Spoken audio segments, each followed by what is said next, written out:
Hello everyone and welcome back to another video, and today we'll be learning how to checkmate with a king and a rook. Last time we did king and a queen, and this time we're going to do king and a rook. King and a rook is a bit harder, but it keeps the same idea. It's just that you have to keep your king near the rook because unlike the queen, the king can actually capture the rook. So it's a bit harder, but it's still quite easy. Okay, so there's two parts to this. So first, there's getting the king to the back rank, and then it's checkmating the king on the back rank. So first up, we have to get the king on the back rank. So the first move we'll do is to cut off the king as much as possible. See? The rook's cutting off the king. So the king can move here. Then the next important thing is that we keep our king near the rook. So if the king goes here, then we have to cut. How can we cut the king off even more? Correct, like this. So then that just cuts off this area as well.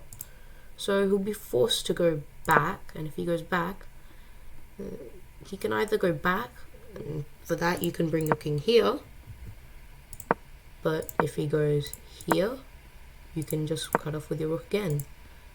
You can go somewhere, bring your king over, come back, it's okay, bring your king over, he'll go here, just cut him off. It's very simple. Can do it as much as he likes, but the inevitable will happen and he will get mated. Bring the king closer, you go back, you come forward, you go back, come forward, come here. This is a tricky situation. In this situation you have to go back here, and he goes here, which is basically your only good move. You'll have to go there, and now he's forced onto a back rank. Let's say if he goes on this one, then you can go here, goes back, here. If he switches to this one, you just go forward. And yeah. But if he doesn't, and he goes here again, then all you have to do is cut off on the second rank. He'll go here. But let me just show you a more practical example, because normally it probably won't be this close. Let's say you're like this. And the king is here.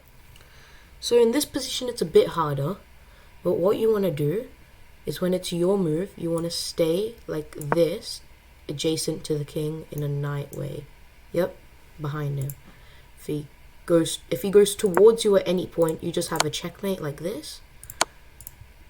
But if he's normal and steps away, then you just keep following him, and then you go down. In this position, you have to bring your rook back. And then you'll have to come, could go down, but that would go very bad. So the best move would be to go up. And then what do you do? Because if you go here, then you're at the same level with him, and then you can just run either way. So when you're at the same level at him, you can play what's known as a waiting move. When you're like adjacent to him and it's your move, you can play a waiting move by going rook here. And then he can't move here because then it will just be mate. So he'll have to move down, and you follow, down, follow. And now the only move he has is to come back up here, and you deliver the checkmate. So, yeah. Now I'm going to show you a sample position so you can practice. So this is a sample position. How will white win from this position? I'll give you 10 seconds.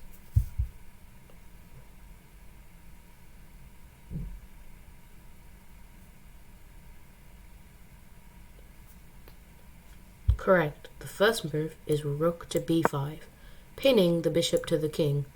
So he'll have to just do any king move, I guess, and you take the bishop. And then you do what I told you and start cutting off the king. But this time, you might have to make a little bit of backward progress because he's just going to keep following your rook, so you have to go here and let him have a wide open area. But when your king gets here, he's in trouble. If he goes here, then just check, because in this case, if he moves here, then he's in an even more enclosed space, so you'll have to move here. You just go here, you'll have to go back, here, What if he goes back here, then you just cut him off here, here, here.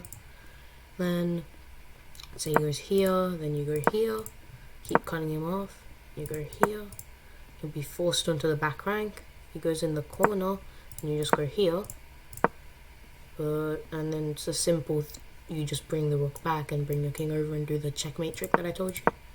But if he goes to the side, this side, you just have to bring your king over, and finally he'll be forced into somewhere. Bring the rook closer, you'll have to go back, bring your king over, here, there, here, and checkmate. So, that is how you checkmate with a king and a rook. I hope you enjoyed this video, and make sure to like and subscribe if you like this type of content. And I'll see you later. Goodbye.